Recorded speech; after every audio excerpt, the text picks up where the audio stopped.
theme was something I lifted from President Walker. We may not know it. Because in looking over the material about Linfield College, I noticed one of the comments he made was that education, I paraphrase it, education leads to informed judgment. And I like that phrase. Not judgment so much. The operative word is informed judgment. It was making a judgment only after you know about that other person, what creates that other person, and what it is to be that other person. And that, in a sense, is what the theme of what I'm talking about, what the theme of race, I imagine, this book is all about. But I'm thinking, and I think of that previous associate. I love jazz, and this will involve improvisation, too, as I'm talking. And when you have questions to ask me, as Charles Walker said, you can ask any question you want, but I don't know the answer, I'll fake it. But I do like the idea of free and open. I like to fly without a net. I like to do that. And so I remember being here, the last time I was here was visiting a man named Tom McCall, then governor of Oregon. And he was a remarkable non-politician political figure. Exactly the opposite. In fact, friends of mine, Nick Von Hoppen, the column spoke of him as presidential timber, because he had a strange kind of Lincolnian quality.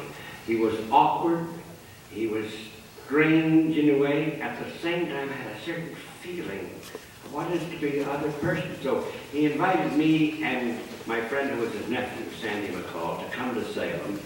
And while he's talking to about 10 of the leading guys in the state legislature, and this is what he said that knocked me right off the chair. Here's the governor of a state at a time when people are complaining about welfare women and lazy bums and those other people and too much money spent on them. Tom McCall said something to this effect.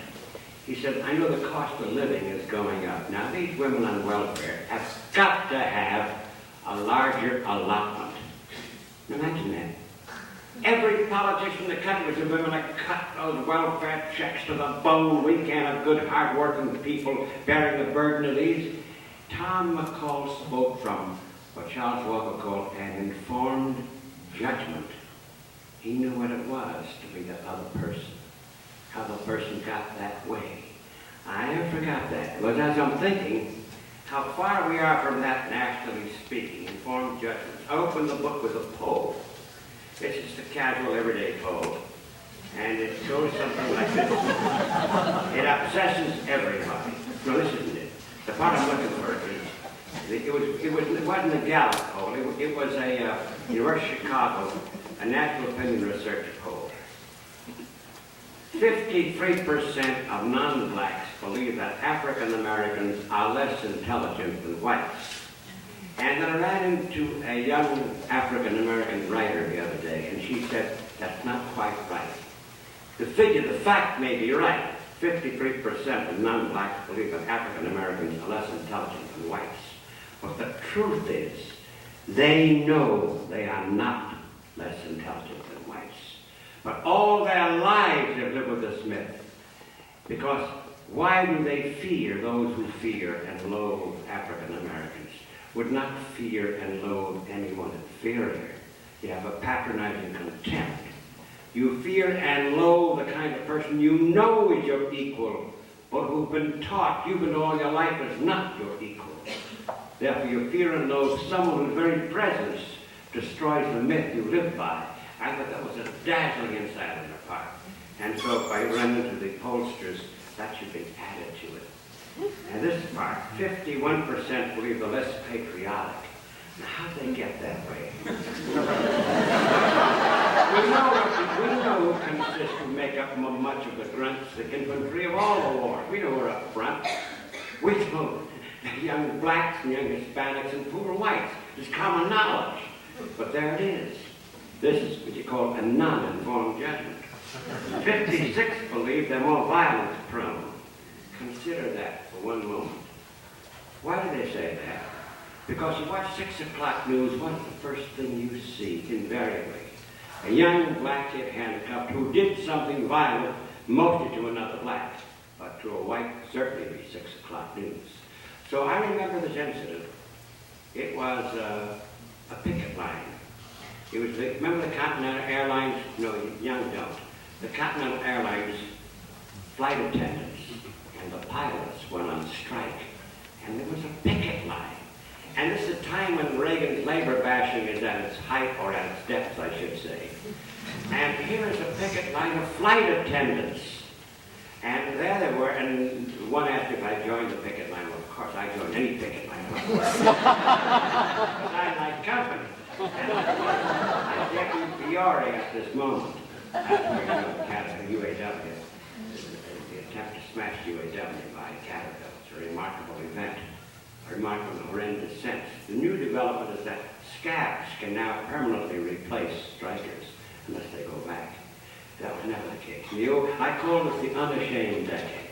See, in the old days, scabs came in through the back door, no matter how strong the company was. They came in the dead of night. Today, it's rarely on the front page. But in any event, I was at this picket line, and the cameras are all there from all three Chicago networks. And I'm saying to one of the guys, you've got 6 o'clock news lead, Mr. and Miss America, lead picket line, because you had this exquisitely lovely flight attendant and the very handsome pilot. And suddenly the cameras are turning around. Where are you going? On the headphones, they got news from the news directors of all the channels. Word came that a black kid stabbed another black kid at a black school. And what do you think was the headline, 6 o'clock news? Of course, all the time that way. There is another black society. There's a part of society at large. And it's not everybody liking Farrakhan or disliking Farrakhan. There are a million opinions there. Some think he did great as far as diminishing drugs in Washington. Others think he's a $3 bill. He's as phony as a $3 bill. But what black people like, I found out, not about Farrakhan, but about white reactions to Farrakhan. You know, they get a kick out of it. They get a kick out of it. The uptightness. Whenever this guy says anything, do you what he said? What did he say today? What did he say? If I were black, I'd enjoy that very much. And so it's this question of feeling as the other person feels. Clarence Page in the book is a black columnist. Well, before he became a Tribune columnist, he worked for a Chicago TV station. And he was said that the director said, we're chartering a plane from Indianapolis tomorrow. You, a cameraman, a soundman, a producer, because Farrakhan is speaking there. And he said, well, you know what he's going to say. Here's the speech. He might say something outrageous. So there you have it. So we talk about, so therefore, 56% believe they're more violence prone, which leads to the next one. 62% believe they're more likely to prefer to live off welfare than work.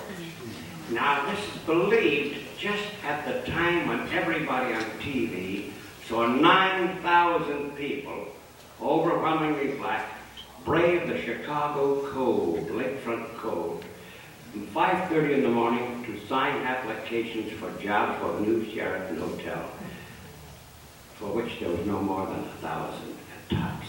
9,000 overwhelmingly black. So I didn't know they preferred living off welfare. That's it. In the building where I worked, about a year ago, there were 400 kids, overwhelmingly black, waiting in line. I thought maybe for tickets for the Chicago Bears, they might win a game. I don't know if I thought it was that. It wasn't that at all. They were there lining up, applying for jobs. I asked the personnel director how many jobs were available. She said about 30. So there you have it.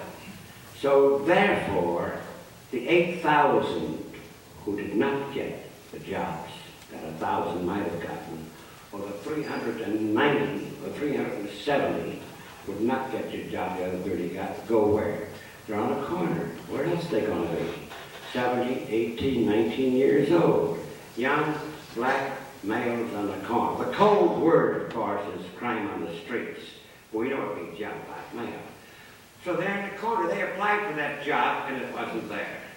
And so they're in the corner with all that energy and a blank wall. Now, where's the energy going to go? It's got to be it's got to go somewhere. If the avenues are closed, it's got to go somewhere. And so that's one way of explaining why 62% believe they prefer living off welfare. Now, some would say, Where are the jobs and where's the money for the jobs? Think of what can be done now. Our infrastructure is falling apart. The bridges, the roads, we have a mass transit system that would diminish the pollution that is choking us all about coming from cars. Schools need repair, putting it mildly, low-cost housing, child care centers, a kind of new deal. It need not be the old, but something new. Where would the dough come from? It would come from the biggest welfare bum in our country, the Pentagon.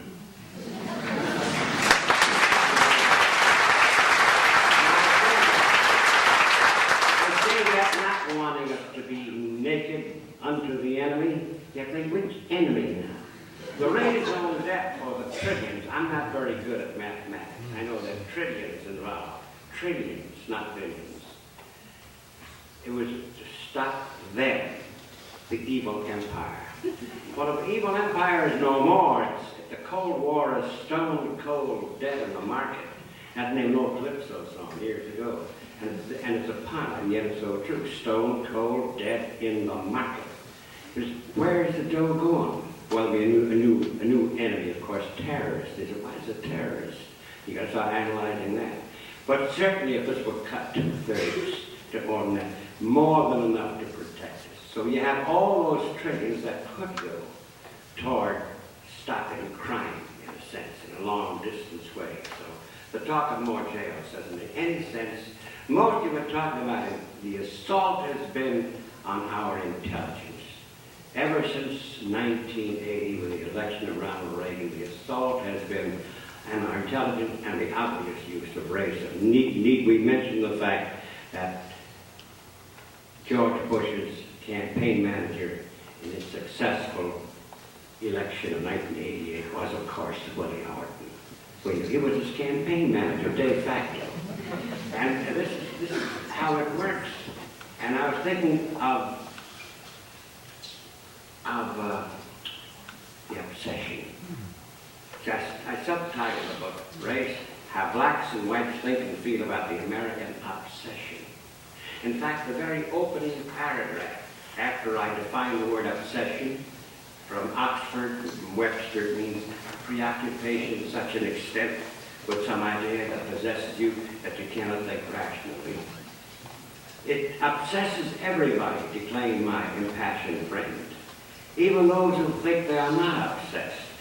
My wife was driving down the street in a black neighborhood. The people at the corners were all gesticulating at her. They were pointing at her and shouting at her. And she was very frightened and turned up the windows and drove determinedly. She discovered after several blocks she's going the wrong way in one way. They were all crying at her. Her assumption was they were blacks and they were out to get her. Now mind you, she's a very enlightened person. She is, by the way. This couple the idea of being raped wouldn't have ever occurred to them. Well, but he's speaking of his wife. You'd never associate her with racism, yet her first reaction was that they were dangerous. And this is what we're engaged in now, or what we're possessed by, this obsession. But also we have another habit, and I'll read this perhaps, and then a few more comments connecting race with foreign policy perhaps, improvising as I am right now. And then I like the idea of questions. I want as much time for the questions as possible. I understand Sousa was here recently, so I might question somebody to defend him, or something, you know, or raise a question. It was a slow day. This is me at this restaurant. It was a slow day. The waitress and I were engaged in idle talk, weather, arthritis, and a whisper of local scandal. And she was large, genial, and motherly. The neighborhood was an admixture of middle class and blue collar. And on the periphery was an enclave of black families. As I was leaving, she said, well, of course we're moving. You know why. It was an offhand remark as casual as see you around. You know why. During the Boston school crisis some years ago, the leader of the fight against court-ordered busing, remember her name was Louise Day Hicks, she proclaimed, you know where I stand. You know where I stand. In Chicago, during the black mayor, Harold Washington's first campaign, his white opponent's slogan was, before it's too late. Before it's too late. Well, why were these people speaking in code? Why didn't the waitress tell me why? You know, why did where did the Boston mother stand? Why didn't the Chicago candidate tell us what it was too late for? There would be no need. All of us knew what it was all about. Yet why the veiled language? It's the speech of a beleaguered people, or those who see themselves as such. A tribe besieged has always been possessed of the Lager mindset, the Afrikaner word Lager mindset. Every Afrikaner school child has been taught the history of the Great Trek and the covered wagons drawn into a circle, holding off the half-naked Zulus. On late TV, we still see John Wayne and his gallant frontier comrades holding off the half-naked Sioux. In neither of these instances was the language veiled. A savage was a savage was a savage. Yet contemporary white America is somewhat different in language, if not in behavior. And therein is the exquisite irony, because all the black spirituals were in code too. When slaves sang of "Did my Lord deliver Daniel," it wasn't in the lion's den, it was in the slave owner's whip. Oh, "Swing Low, Sweet Chariot" wasn't a chariot ridden by Ben-Hur, but by the Underground Railway captain, Harriet Tubman, Sojourner Truth. So all these were coded words by the slave, but they were understandable. It was survival, life or death. We had to speak code. But in the case of whites today, it's something else. And I have a theory. And that's one of the slender reeds of hope that I see in this whole matter. And perhaps just this. One of the women, I see a number of people in this book whom I have seen 25 years before, revisited. And one is this woman I call Diane. She's Italian-American, and she's a wonderful person. She defied the whole community 25 years ago by bringing her black friend and family to her house. She wanted her kids to know other people. And whenever she heard the vulgar N-word, she would, "Don't you ever dare say that word again." But today, 25 years later, she's gone along, she says, and now she simply says nothing once she hears the word. And so, at the same time, as she says this, I go along, because maybe they aren't worth as much as I thought they were worth. She says this, yet I know that's not true, but I'm going along. At the same time, I know what I'm doing isn't quite right. She says, I'm a Christian, and I was taught this isn't it. And I'm not a low-class person to use that word, to use that N-word. And so in her ambivalence, in her contradictions, in her doubt, I think it's kind of a read of hope. She knows it's wrong. It's become a fashion of the day. Just, I say, code words we use, today they're less code words. Today, racism in many quarters is much more open, even in the fashionable gatherings. But the guy in the book, Reagan Milan. Reagan Milan is an Afrikaner visiting America. His grand-uncle, his great-uncle, was Dr. Milan, who was the inventor of apartheid. He was the prime minister of South Africa when apartheid came. And this is his grandnephew. So when whites see him today, United States visited, wow, they think he's, of course, very much for apartheid. And they say, you guys know how to handle him. But back when he first came here, about 15 years ago, there was hesitancy in using the words. Now he says, since Reagan, it's much more open. Which leads, I suppose, to the idea that if a winking occurs from up above, people down below wink as well. It's much easier to go along thinking of the invisible man of Ralph Ellison than acknowledge the presence of quite invisible people. To acknowledge the presence of visible people, you have to afford them the same dignity you want for yourself. So it's much more of a challenge when you think of the history, what we've been taught and conditioned through the years. So what we're missing, what we need, coming back to Charles Walker's premise, is informed judgment. See, what you heard in the poll is judgment, uninformed. And I suppose that's what this school is about, and what the whole hope we have is about. If I could even switch, there was a Peter Hart poll recently taken, and it involved young people and racism. it appears that young people today, whites and blacks, know one another far more than before the 60s. In fact, you come across almost any white kid, he has a black friend or acquaintance, and he or she would say, but he's different, my friend is different, I know him. Whereas that same young boy or girl accepts from elsewhere the generality that is found in this poem, that they're lazy, they're no good, they're thieving, they're violent. So his own experience, or her own experience of knowing that person is denied by the 20-second bite that usually gets on TV or hears from elsewhere. So again, we come to this thing, it applies not only here, but it applies to any aspect of our lives. You can't separate race from our whole climate society. Vietnam, at the very beginning, was supported by most Americans, unquestioningly. Why? Because we were told by authority, we've got to stop them.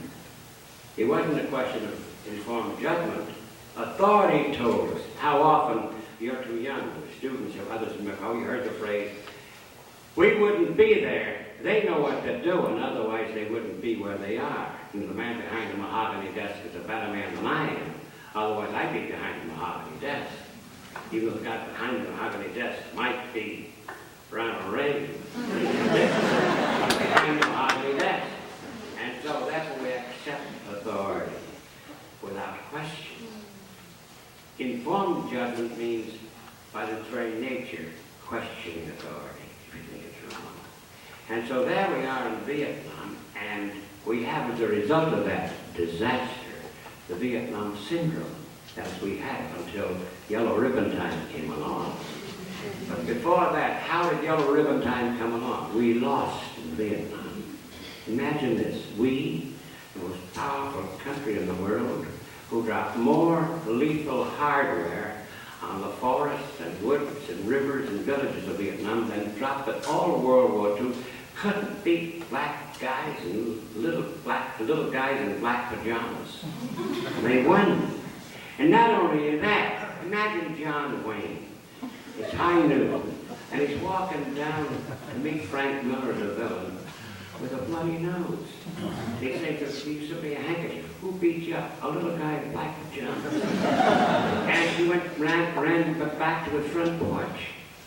The big question, what were we doing on this front porch to begin with? And so there was no considered judgment. And later on, the war went along, people questioned. And so in the meantime, we're suffering, being, to use Nixon's phrase, a pitiful, helpless giant. We got to beat somebody. So there is Grenada. And I thought to myself, when Ronnie Reagan is going to invade Grenada, he's going to be laughed off the screen. This is like an operetta. Grenada is a powerful book about it. 99% of Americans never heard of Grenada. Thought it was named a Spanish folk somewhere. That's sort of the sequel to Guadalajara, which we heard in the supermarket. But we beat Grenada. That's like Muhammad Ali knocking out Woody Allen.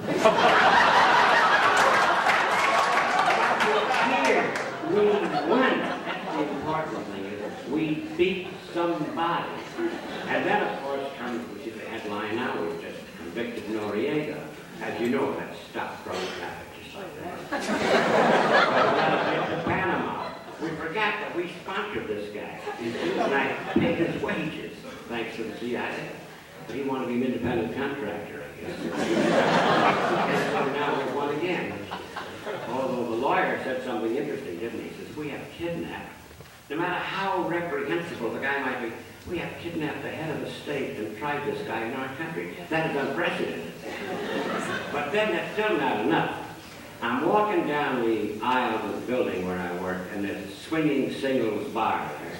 And on this particular day, the young are celebrating, throwing confetti, and hoisting, God help me, coolers. They're doing that, you know, and I thought, what happened? Maybe the Bears got Joe Montana. It's the day we bombed Libya. And they're celebrating. Well, the end result of Libya, as you know, we killed a couple of babies and a couple of women, and Gaddafi's still around and about. So that's number 3 in our overcoming of Vietnam. We've beat 3 already. And now we come to Persian Gulf. The irony is the United Nations has never been as strong as it is today because the Cold War is over. The two superpowers, one is no more. So that has strengthened the United Nations immeasurably. And ever there were a time for sanctions to be enforced against Iraq. That was the moment. And of course, it was Sabotage. Immediately did it. George did it. And what is it that beat this? In no way do I describe the young men and women we sent there, the guys and the girls. Our technology was better than their technology. Our patriot beat their scud. A patriot was always under flesh and blood. A patriot was always something that breathed. A patriot now is a thing that flies through the air and beats their scud. And Emerson, in Ode, somebody wrote in 1840, was describing the situations in despair. He said, things are in the saddle and ride mankind. Well, now things fly through the air. We ride with it. So now, and of course that made for yellow ribbon time. So I suppose it was good in a sense. It did help the manufacturers of yellow ribbons.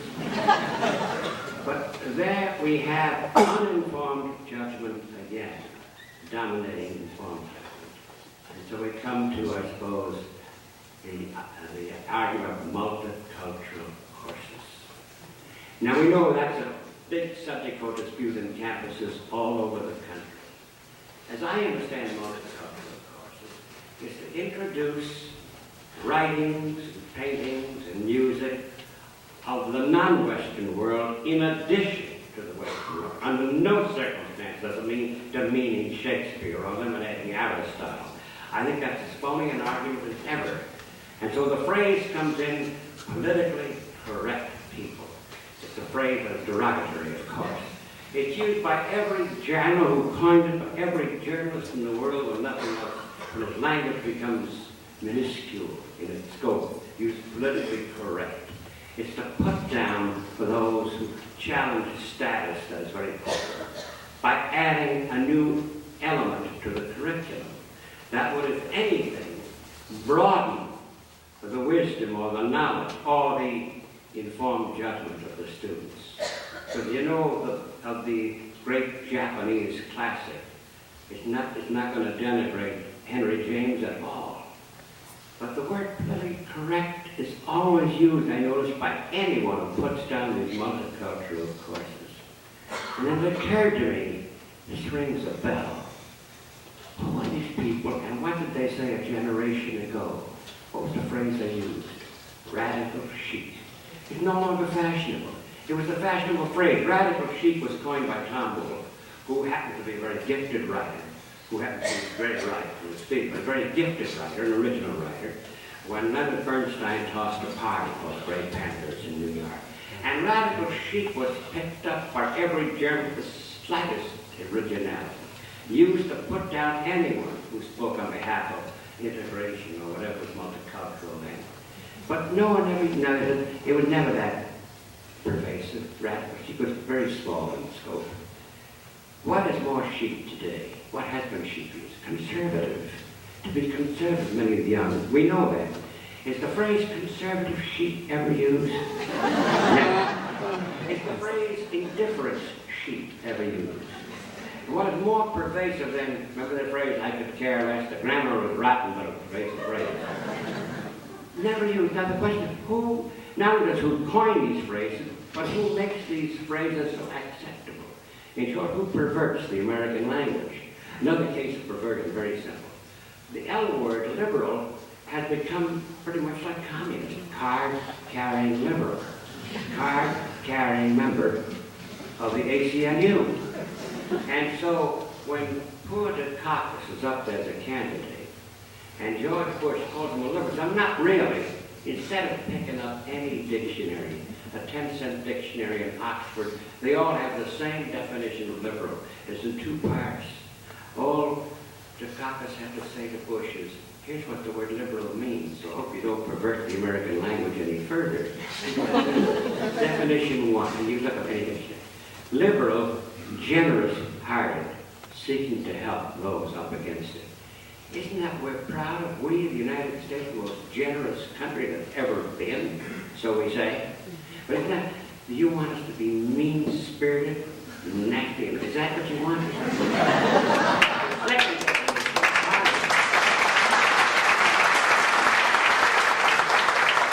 The second definition, liberal, tolerant of the opinion of others. Do you want us to be totalitarian? Is that the idea? Now, is that, if you're anti-liberal, it means by its very nature you're intolerant of the opinion of others. Is that what you want? Of course you'd have won had he done that. But he didn't. Because again, we accept the what's the phrase that Charles put? What I call that again? The phrase of President Walker. Informed judgment. I better not forget it.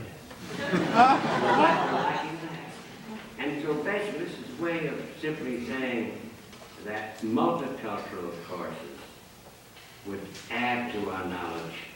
Charles Johnson teaches English up at the University of Washington. Charles Johnson, the African-American professor, won the National Book Award with his novel, The Slave Ship, Middle Passage.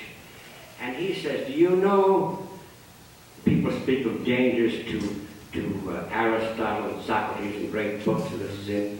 Do you know we'd have had no Socrates in the Western world today? We'd have had no Aristotle. We'd have had no Plato. We'd have had no Euripides and no Sophocles. Were it not for scholars in Baghdad in the 15th century who uncovered the Hellenic literature and wisdom was buried. And today you have the Middle East saving great books of the Western world. So that's what multicultural courses do. Perhaps the way to end this is just with a couple of people I know, a couple of women, ordinary, hard-working women, because this also, I notice, is part of the curriculum of school. About this world where different peoples, cultures, and political and economic systems depend on each other more than ever before. And Peggy Terry never finished 5th grade. Peggy's an Appalachian woman living in Chicago. And she's the reason I have so much hope. I know darn well if I could start out ignoramus I was, not knowing anything, anybody is capable of finding out the same darn things I did. It's no big secret. It's just something that has to touch you and suddenly you realize what a big world this is and what a small world it is. She said, I want to know about everything, she says. And I wish they'd hurry up with Esperanto. I want to know what's going on everywhere. That's Begley. And then there's Gaynell Begley, who with husband Joe runs a general store in a ghost town in eastern Kentucky. And she remembered Edna St. Vincent Millay. And she's on the front porch talking to me as the bulldozers are going by, the construction's going by, the strip miners are killing the country right in front of this general store. And she said, I remember this Millay, a few lines, she says, all I could see from where I stood were 3 long mountains and a wood. I turned and looked another way and saw 3 islands in a bay. A man was standing in Capri. He moved his eyes and he looked at me. And then she forgot the lines, Gaynell Begley. You know what this tells me? That she saw over the hills the rest of the world. It touched me early, and made me think I was kin to everybody else outside.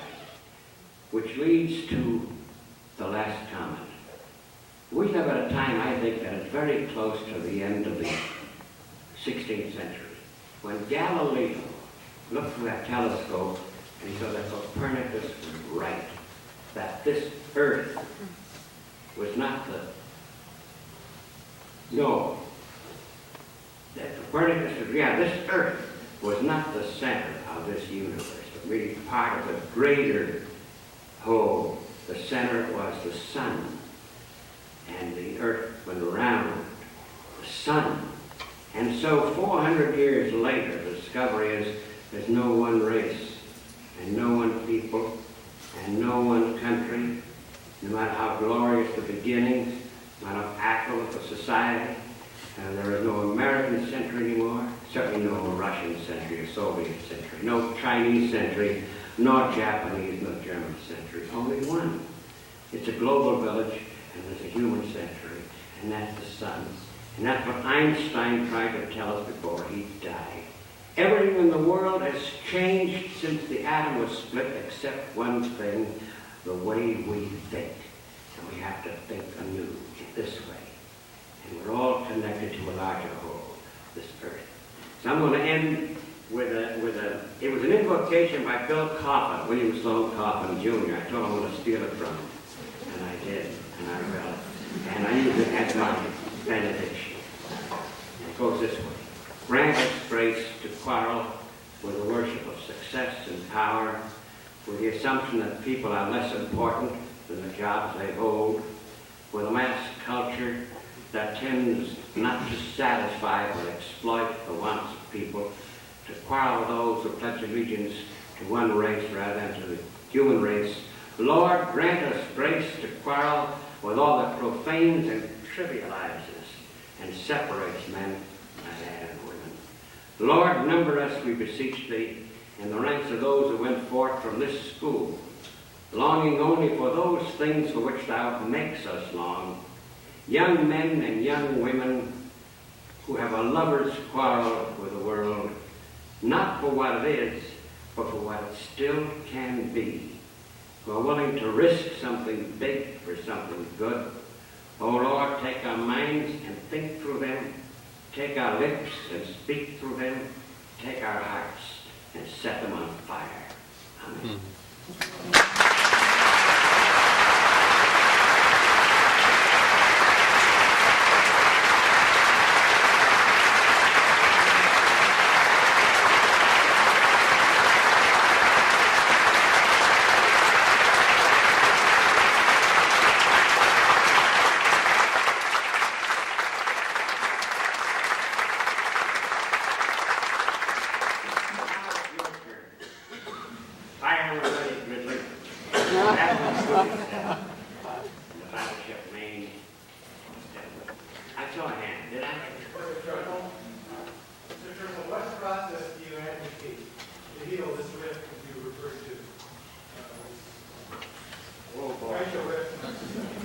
What I did, do I have to heal this rift? Is that what you said? What process do you advocate? What process? To heal. Well, I guess there's no one way. Remember, every movement that we've ever experienced does not begin from the top down. It's from the bottom up. And that's the history I believe in, by the way. It begins, Martin Luther King was an eloquent voice. But long before King and during the time of King, there were community movements, church movements, street movements, demonstrations, proven years. The FEPC passed during the time of Franklin Roosevelt. It didn't happen because of Roosevelt, but marches were threatened on Washington by Philip Randolph and others. The Vietnam War ended because of Vietnamese people, of course, but also those tremendous demonstrations in the streets here. So there have to be community movements to begin with, as well as a top-down vision, of course, as well as engaging the electoral process, of course, but it has to be more than that. It has to be a sense of community as well. This is just a rough interpretation of what is needed. That's a beginning, certainly. And I like the idea of a school, and John Ford said, I like that phrase, informed judgment. And the key word is informed, knowledge. Knowledge not simply by the book. A Bible never would agree with putting down the book, but the fusion of the book and the street, I call it. The book, personal experience, the people you know.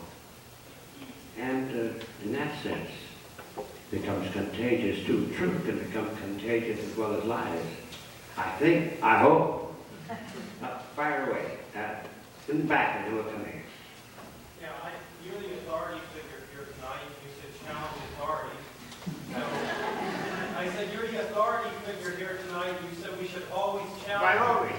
Challenge. You had made the statement earlier that you proposed some programs, and what I'm curious about, we have a federal budget of $1.5 billion this year, a defense budget of $300 billion, and a deficit of $400. So even if we eliminated defense, we still have a $100 billion deficit, and that will not have yet begun to pay down our $4 trillion debt. So my first question is, how do you propose to pay for your program? My second question is, you have a disdain for Reagan and Bush, and I share that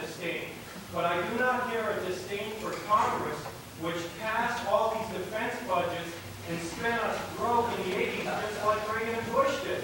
So if I made you president tomorrow, what would you do different? Because you can't do any worse than these people have done.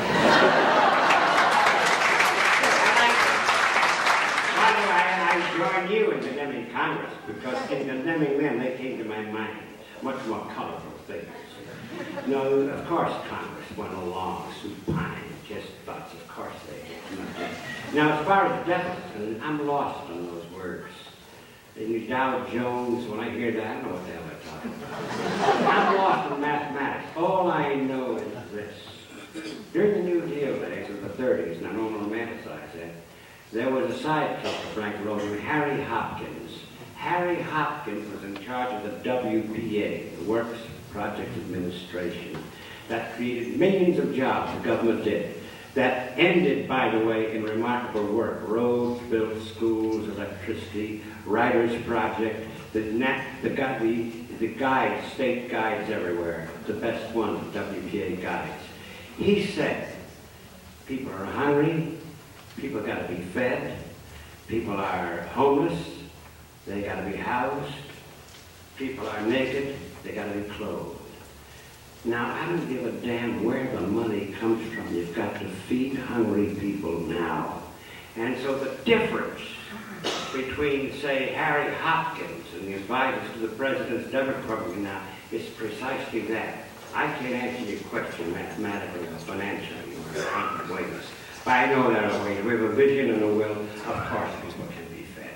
Of course people can be housed.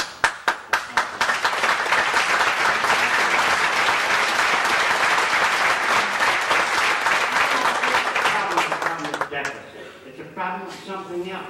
It's a problem with humanity. It's a wholly different thing entirely. And so I know we can. I know the dough is there. Pentagon is one aspect. I'm not sure you're right about the figures. And there's a big, we forget that's precedent shattering, never been questioned ever in the name of national security. A little point to add. We had this in school. You don't question defense. You know, defense is something you're not supposed to question. You can question war. Now, the Department of Defense was not a cabinet department until the end of World War II, the Cold War.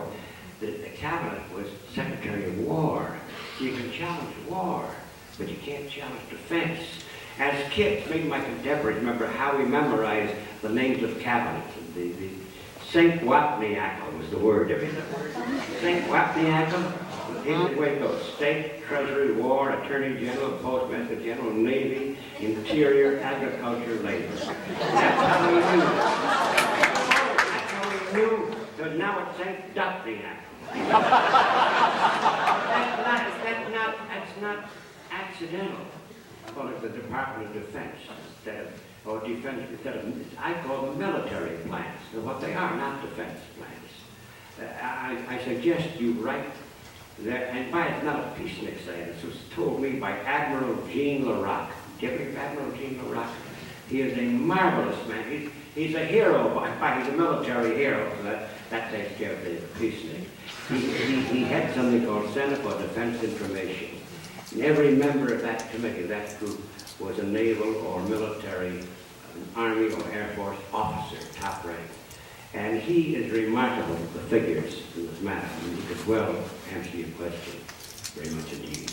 We have engaged in more wars, says Jean Larocque, in more military adventures away from our shores since World War II than any empire in the history of the human race. And he starts naming the whole thing. Notice elsewhere, that's the strange thing with World War II. We were the only combatant of any size that was never invaded, nor bombed. You name them. The Axis, well, you know what happened in Germany, in Dresden, and Hamburg, and Berlin. And Japan, need we mention Hiroshima and Nagasaki and the firebombs over Tokyo. Italy, North Italy destroyed. And Allies, well, we know England blitzed, we know about that. We know about France invaded, half collaborationist, half not. Denmark invaded. And we know about Eastern Europe, of course, we need to mention the millions. But the United States, except for families that lost their sons and daughters and grieved inconsolably, except for them, the rest of us didn't really get war. No, few coffee rationing, as a result of which We don't have the ultimate informed judgment about war. That is obscene as well as insane. Any talk of it is a talk of a lunatic.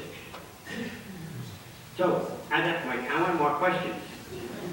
Yes? Mr. Terkel, in your own Chicago, do you see a redrawing of lines in racism with the election of Mayor Daley instead of Mayor Washington? Well, Chicago has always had a strong segregated setup. Some people call it Johannesburg on the lake.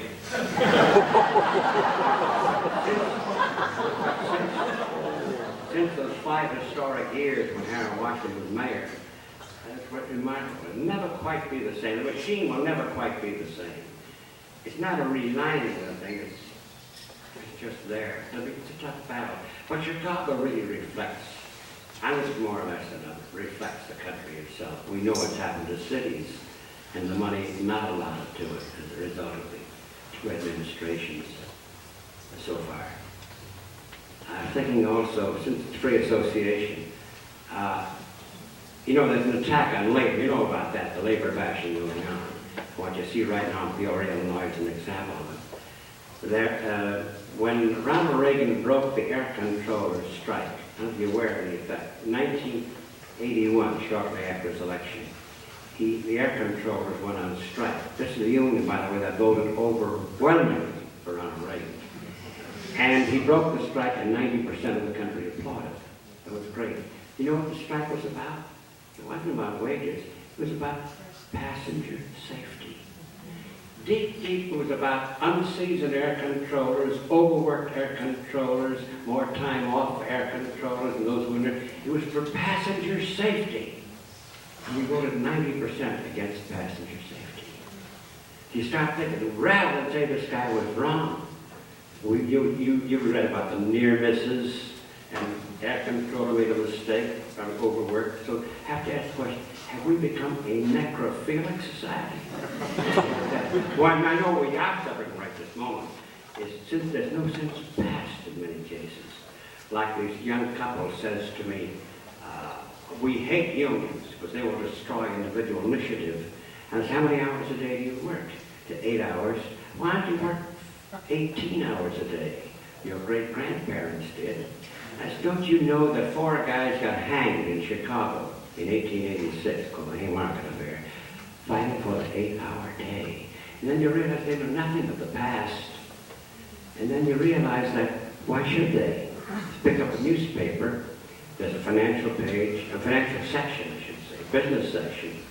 Is there a labor section? Is there a labor page? Is there a labor columnist?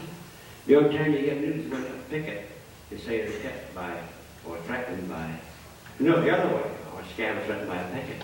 That's about it. So why would they know? So I think we're also suffering from what I call a national Alzheimer's disease, too. And then we have to, this is not incurable.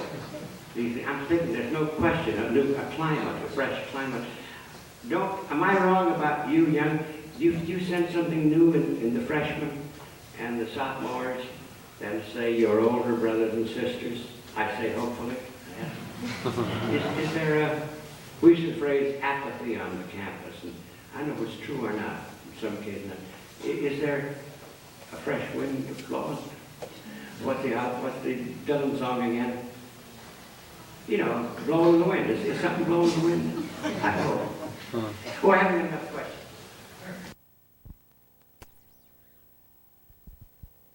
There's an ugly move in this country, it seems to me. There's a lot of hate groups, the skinheads, neo-Nazis. What was the reaction of the people that you talked to these kinds of groups? Well, of course they're disturbed by the groups and some of the people, and not inclined toward the groups. They're too extreme. See, I should point out, I don't take, in this particular book, I don't take those we read about very often, you know, who are not to have fun, black and white. I try to get those who are, the great many, who are in this ambivalent, ambiguous state, you see. And that's what we're exciting. And here you get the psychological tones to it, too. The others, I think, have done it pretty much. That's journalism regularly. But, of course there's fear of them. By the way, not only here, you know what's happening in Europe.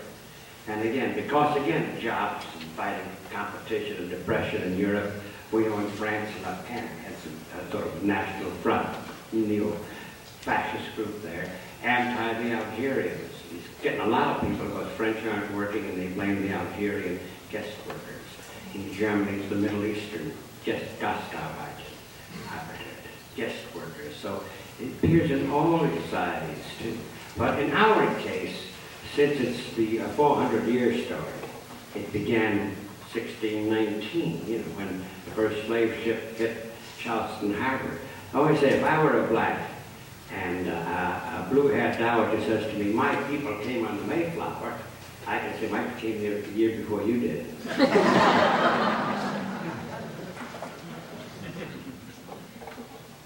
I'd like to see what your informed judgment would be on another great American classic, Huckleberry Finn by Mark Twain. That book has been removed from the recommended reading lists in some schools because the word nigger is in there hundreds of times. It's hard to teach being culturally offensive, but it's been retained or removed. No, I think that's terrible, of course. And those, Mark Twain, it's awful, just as awful as the move of any book. Mark Twain is a very humane guy. He was deliberately using that word. He was showing how Huck is this very wonderful kid, using the language of the time, talked about nigger Jim. Well, of course Mark Twain was anti-slavery. Of course Mark Twain was humane. And of course I object to its being taken off, because it's a narrow word, very narrow interpretation of it. That has to be avoided no matter what the source of the objection may be, of course. Well, as far as censorship, I could explain something. The book Working was subject to a kind of censorship in Erie, in a town called Girard, Pennsylvania. This is north, and it's near Erie, and it's a blue-collar town. And some of the parents were objecting to the word working, ostensibly because the four-letter word was in it, the F word was in it. And I used that word deliberately. I was quoting this young fireman because I was so moved when he heard that his friend had died in the fire. He shouted, F, F, F, just out of grief. He wouldn't use the other word. Or he said, the world is all effed up, but a fireman saves a baby, breathes the mouth of a stranger. And they pounced on that word, but it wasn't it. The real reasons they were disturbed by the book was it spoke of people being disturbed by the work, a good many. And they had, so this group of people objected. And by the way, I want to point this out, that good, decent, hard-working people. And I was in a can't-lose situation because the Times were there, the LA Times, and Studs the hero, and I was furious because these people were going to be ridiculed, and they were not to be ridiculed. Because they walked in a phalanx, you could see they were trembling and scared, and they were going to be humiliated by all the enlightened people, who were against the censorship. They were objecting to this book being in the school. And then the father got up with one of them, and he was trembling, and he spoke of his boy who tried to raise a good, decent kid in the midst of a society so decadent and rotten. And then the young kid, the football hero, says to him, who knew him, he says, you've got to free your boy. You can't hold him. That audience applauded. But I understood that man. And because, they're taught, this is a world of woe. We're just poor wayfaring strangers going through this world of woe. And they want no more woe. They want to be, that's why some of the televangelists are so popular, too. They appeal to the hunger and the lostness of them. So I found that a very disturbing experience for me, because I was in a position of being part of a group that is humiliating them, and in no circumstance should that be. So that's something else we face. But the other part was that, here it is, 1980 something, and I went to the classes, this teacher who used the book at the classes, 15, 16-year-old kids. The subject evolution came up, and it was 90% creationist. And in fact, I said, any of you believe in evolution? It's well, there's a crazy family up there that subscribes to it. So, you see, we have a big problem facing us. We have to listen to everybody, no matter who that person is, and understand what that circumstance is that impels them to do it. Similarly, why these people objected to Huck Finn. They're wrong, of course. More right, absolutely dead wrong. still the hurt of hearing that word, I suppose, something that lasts longer, the flavor does, than Wrigley's gum. Mr. Terkel, Yes. up here? Oh, yeah. Yes. I'm myopic as well as half-deaf. I'd like to know from your perspective and sort of from an historical perspective, there's a lot spoken about child abuse, sex abuse in today's society. Do you think there is more abuse going on today than, say, 20, 30, 40 years ago? And if so, why? Well, I'm not sure there's more. I think it's talked about more. It's far more open. Well, I'm Oprah and Donnie will talk about anything. You know, Oprah and Donnie, I remember once my wife was telling me she was watching Oprah, no, Donnie, and the subject was incest. And apparently a brother refused to appear on the program. I guess he was, obviously embarrassed. And the sister was so shocked. She said, can you imagine incest? And can you imagine refusing to appear on the Donahue show? Now, this part was very telling. The role of being on TV. Very often you find someone who's holding hostages, or someone, a vet who's gone berserk, or someone, and he'll come out, he can surrender to the anchor man of NBC local. This happens very often, So, I'm on TV. Coming back to the subject, I think it's talked about more and more. Whether my feeling is it was probably as pervasive then, but hidden as now. I don't know. I'm sure some sociologists will do some work on that. Did that show up in any of your interviews through the years? Well, now and then, in a tangential way. Not in this one, but in a couple of previous books. This one, I'm sorry, this book, this one opens up.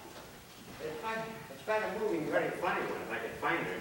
The opening line, it's this couple that adopted a black kid, and the adoption, and they both came from ultra bright families. And they go, I was a cute little blonde, because she starts off talking, this woman, change the name, of course. I was a cute little blonde girl, a lot of incest in my family. I'm an incest survivor. She starts talking, that right off the bat.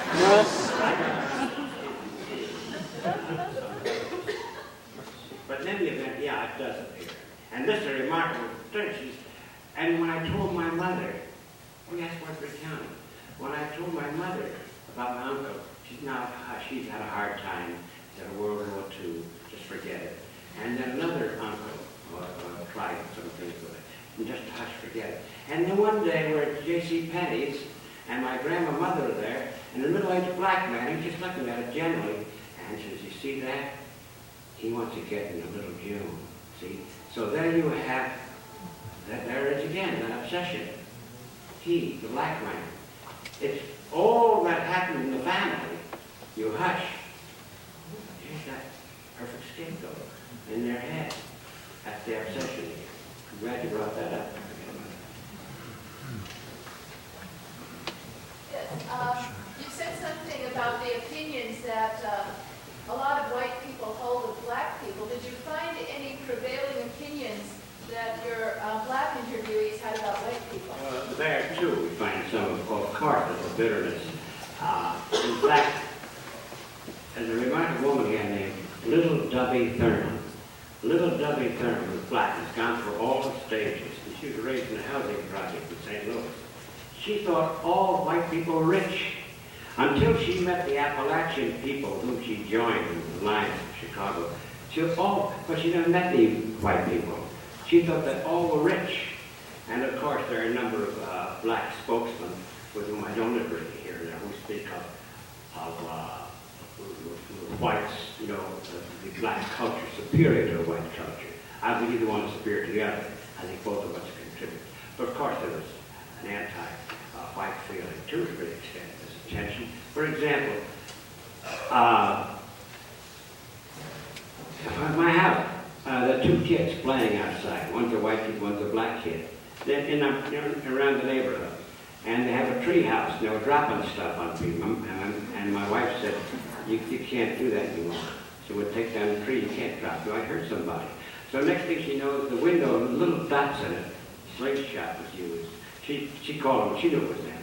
And the two little brothers finally squealed. The two little brothers said, well, two big brothers did. But the black kid said, you do this because I'm black. And that's when I said, stop here. And, but you see, he got it because that's also used sometimes.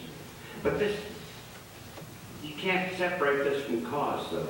This is effective cause. But generally speaking, I find this, and this is what I call affirmative civility, where affirmative action, and I'm oversimplifying.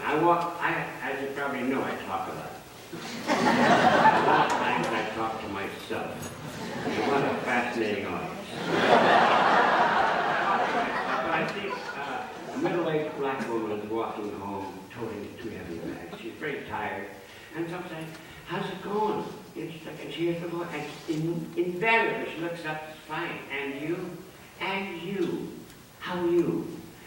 She was just a president. I see three kids just walk, black guys, swaggering down the street. Now, how's it going? Fine. And you?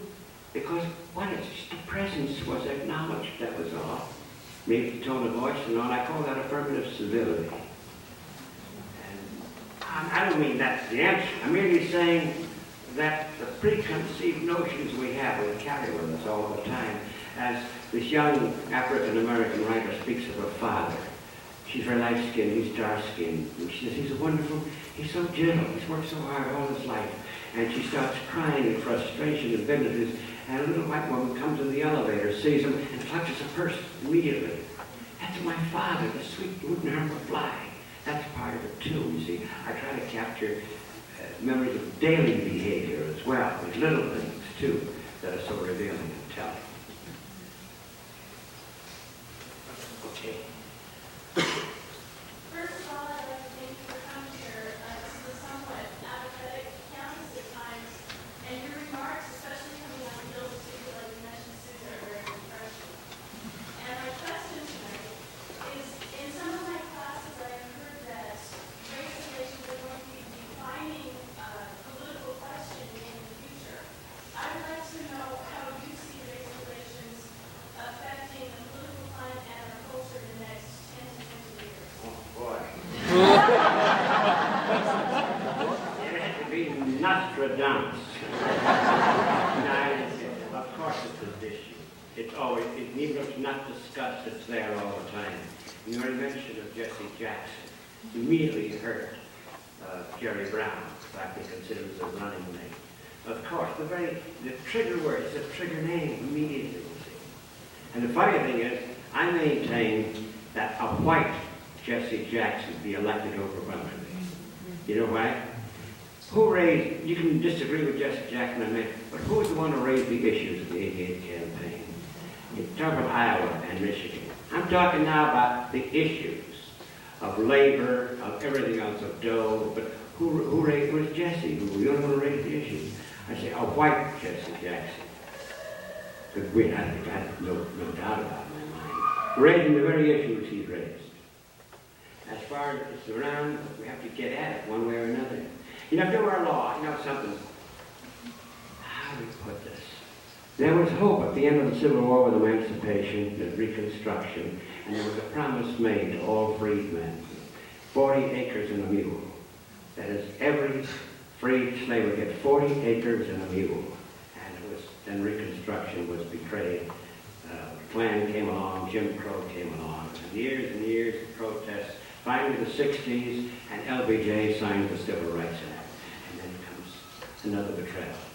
And so you wink at the Civil Rights Act. If the authority up there winks, then you wink too at it.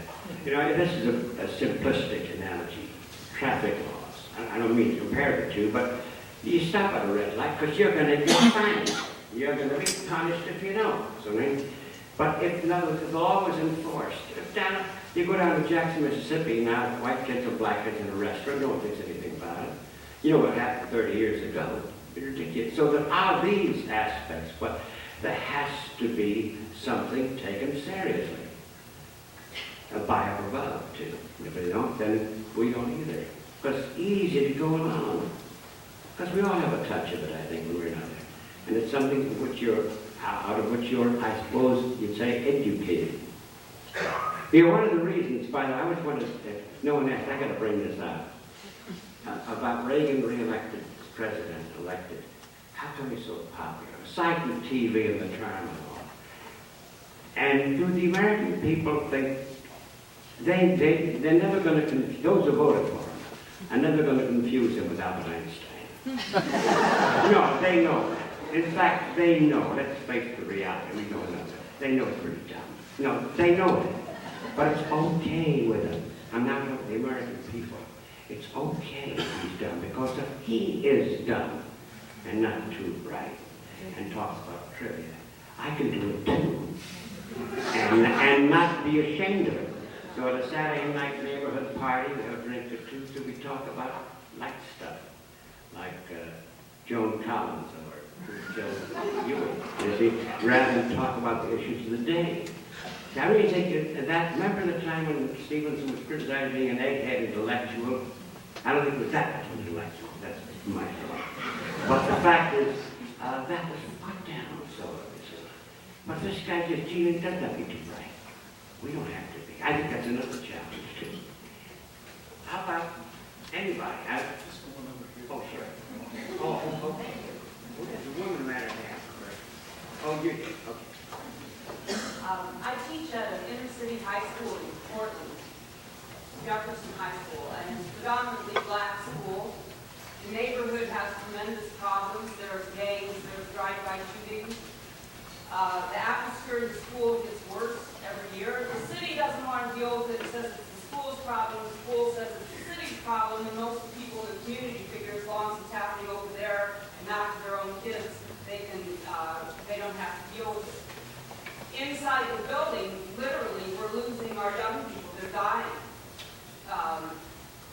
And the atmosphere in the school gets angrier every year. I mean, black kids are louder out of their need to be heard, and the white kids are more polarized out of their need to be seen. And it comes down to a moment where I'm standing on the stairway trying to get up the stairs, and out of sheer helplessness, someone's in my way, blocking me, because that's their only hope for power in that moment. And I feel like we're both caught in a real absurd kind of thing that we're stuck in. And it's hard to remain hopeful in the middle of that situation. And especially for the people who don't have the option to leave it, for the kids. And I'm curious what kind of voices of hope you've heard from people who are in situations where they can't see a way out. And yeah, I'm curious if you've heard those voices and what they were saying. I don't know. But you know she's speaking the truth. You know it. Obviously. I don't want to lie and say I myself, I call myself a yo-yo. Now, I don't mean flaky. You might be that too. But I'm talking about the up and down. What you describe is what I hear regularly. And that's when I say, we're not going to make it. But then I run into these individuals, certain individuals like Peggy Terry, we heard this Appalachian woman who started as a racist, became something else. Little Dubby, who was anti-white, and went from the stage after the assassination of Dr. King. So we have to bank on these voices. And the trouble with what I'm saying is these are voices that have to be coalesced. See, I think the voices are there, like these movements I'm talking about, communities, environmental movement, the movement for racial harmony, peace movements, anti-developer movements. They haven't been coalesced in one way or another. But as far as hope, I'll tell you this one, maybe call it a day after this and a couple more questions. Although I'm willing to stay here as long as you are. But this one, hope. C.P. Ellis is one of my heroes, and C.P. Ellis was the Grand Cyclops of the Ku Klux Klan of Durham, North Carolina. And C.P. was raised as poor white, and all his life he was taught as black. And he also went through the Klan ritual. And he was asked to join the Klan. Klan, after all, means what? It means tribe, the Scottish word, clan, group, family. And he describes being, the hood being put on, the white robe, and it's me, C.P. Ellis, just a poor guy going down that aisle, facing an illuminated cross. Suddenly I was somebody. Who else used that phrase? Jesse did. I am somebody, he said, Operation Push. People to have self-esteem. He felt he had self-esteem at that moment, though the very cause was perverse, you see. But then, bit by bit, as he becomes the head of the Klan and breaks up civil rights meetings, his enemy is this woman, Ann Atwater, this black woman who leads the picketers against the department stores to have clerks hired. And they can kill each other. And then one day during Carter's administration, some dough comes to the schools of Durham, and a meeting is called, and all the groups gather, white power groups as well as NAACP, to discuss what to be done with the money. CP wants to go there too. I don't want the blacks to have it all. And then they get up and they condemn him for what he's done. He gets up, condemns them for what they are and have done. And then someone says, this can't go on this way. We've got to have, this meeting has to continue. We have to have a committee. And someone nominates Ann Atwater, like as chairman. And a black guy named Howard Clemens says, I think we should have two co-chair people. I nominate C.P. Ellis, along with Ann Atwater. And C.P. says, what the hell is this guy trying to do? He tells you the story. He tells you the story, C.P. It's an overwhelming tale. And he says, I'm going to do it because I don't want her to get the dough for her. I got a kid going to school. And they start meeting. They got a truce. And then one day she comes in crying. What are you crying about, Ann? He calls her Ann now. She calls him Claiborne. And she says, well, my girl came home crying because the kids are all laughing at her, saying her mother's going around with a Klansman. And suddenly he starts crying. My boy came in and they said they were kidding him and laughing and humiliating him because his father's going around with this black woman agitator. And they both suddenly grab hold of each other in their common being disturbed. They realize they're in the same boat. And then they work, and then he becomes a janitor at Duke University. And this union of which he's a member is 80% black, women overwhelmingly. And they get to know him, and he's a good business agent. And the other thing I made a word before I come to that, he says he begins to realize something is wrong. When he break up a meeting, a civil rights meeting, he'd get called from the big shots in town congratulating him. You're doing great, Claiborne. It's great. But the next day I'm walking down the street, the same guy crosses the street not to be seen with me. He said, wait a minute. He just congratulated me, laughing. Why is he using me against them? And then he sees a black guy walking down the street. That guy's as ragged looking as I am. You see, the guy keep me, and bit by bit. And now he's joining the union, and he's working, and he's going to run full-time for business agent against the black guy. He says, you know, I ain't got a chance. You know, the company's sending out leaflets, me and the road, and you know that. And so you know me now, since I've been there, and we don't want to hear anymore. And they elect him 4-1. And that's when he starts crying. And that's when he says, I cheered when Martin Luther King was assassinated. Now I collect all the records. I want to hear his voice and the writings. And this is a CPL. So if it's in him, I call that epiphany, by the way. I could read his chapter called the Book of Revelation. Because it is almost biblical, see. Because it is transformation, transcendentalism, perhaps, or something. So that's the other aspect. So it's there somehow. It's that discovery that little Duffy talks about. Who using who is what she says. Who's gaining if we're kept apart? Duffy gets pretty fundamental things. Anyway, yes. This is kind of a stream of consciousness question. You said, you used the example of the man at the top and the one at the top winks, I should say, winks to turn aside. And then I was thinking of the obsession with television, with the media that we have. And I think of Dan Rather's comment, the camera never blinks.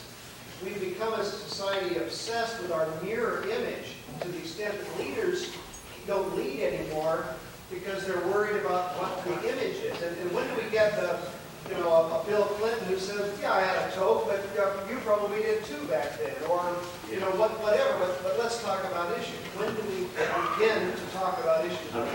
Well, of course, he's talking about one of the other, what the Jimmy Carter malaises of our day. And that is image, you know, most amazing, most astonishing thing. And how that could end with this.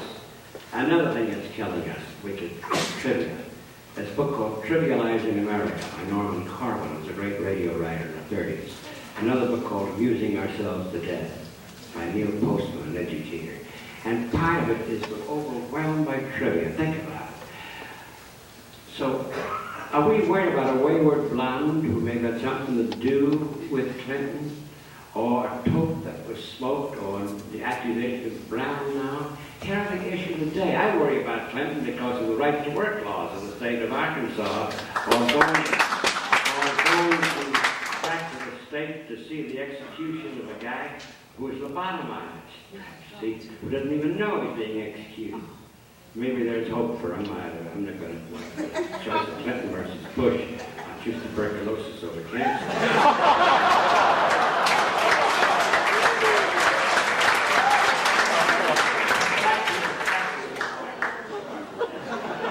Image equals trivia. As that happens, this heavy load of trivia is something we have to overcome as well. And this is, by the way, I think I might have quit while I'm ahead. Very thank you very much.